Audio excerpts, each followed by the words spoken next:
Salut, dans cette vidéo je vais vous montrer comment assigner des employés dans Schedule 1.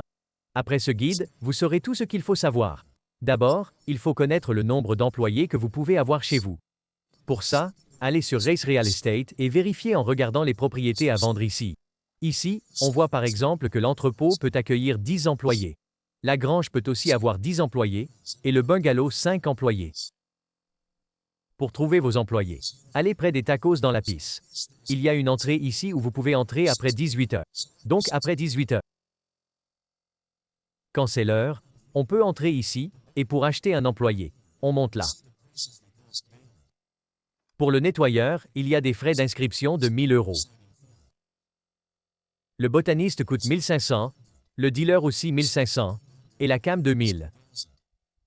Si vous voulez en acheter un maintenant, prenons le dealer par exemple. Vous savez où le mettre? Par exemple dans le bungalow. Une fois sur votre propriété, vous verrez les employés achetés et un presse-papier ici. Vous pouvez tout faire avec ça. D'abord, il faut un lit. J'ai ajouté des lits. Pour assigner un employé, prenez le presse-papier, allez vers lui, appuyez sur E. Vous verrez, lit N. Il faut l'assigner. Cliquez dessus, allez au lit, et faites un clic gauche. C'est assigné. Vous verrez une mallette. Appuyez sur E. C'est là que va l'argent. La personne ne travaille que quand l'argent est dedans. Mettons 1000.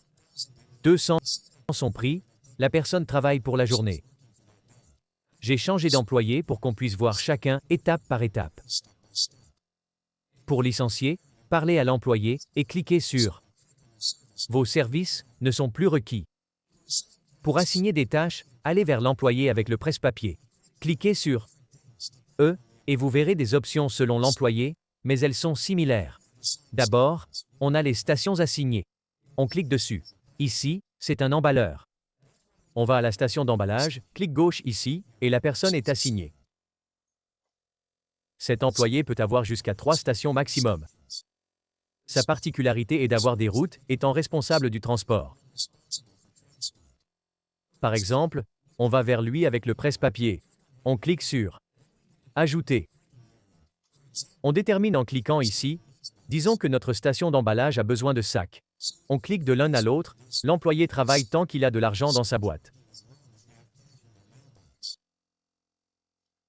On voit les sacs qu'il apporte ici. Ainsi, créez des routes pour que votre station ait toujours assez de fournitures. Si on va à la pharmacie avec le bloc-notes et on clique sur « E », on voit qu'il faut un lit et qu'ils ont des postes assignés. Par exemple, ils peuvent utiliser le poste de mélange. Il faut que l'emballeur apporte les ingrédients là-bas et que l'équipement MF ne soit pas utilisé non plus. Ensuite, on a le botaniste ici, à qui on peut attribuer des fournitures. On clique ici, et idéalement, il faut une étagère avec de la terre et des graines. Par exemple, ça c'est une fourniture. Puis on peut lui assigner les plantes en cliquant ici, comme celle-ci par exemple. Et on voit que ça a été ajouté ici. Il va alors s'occuper de cette plante. On voit qu'il commence à arroser, puis il faut définir ce qui va dans les plantes. Pour ça, prenez le bloc-notes, allez à la plante, appuyez sur E et choisissez une graine à y mettre. Ensuite, vous pouvez ajouter des additifs si vous voulez. Et la destination est vraiment importante ici. Cliquons ici et voyons où vont les produits créés. Par exemple, comme ici. Le botaniste vient, récolte, court et apporte ici où on l'a assigné. Enfin, voici le nettoyeur. Ce n'est pas très important. Il faut lui donner un lit et des poubelles. Achetez-en dans le magasin et plaçons-en une ici. On clique, assigne la poubelle et voit la zone de collecte. Cette personne peut avoir 3 poubelles maximum. C'est simple d'assigner les employés Schedule 1.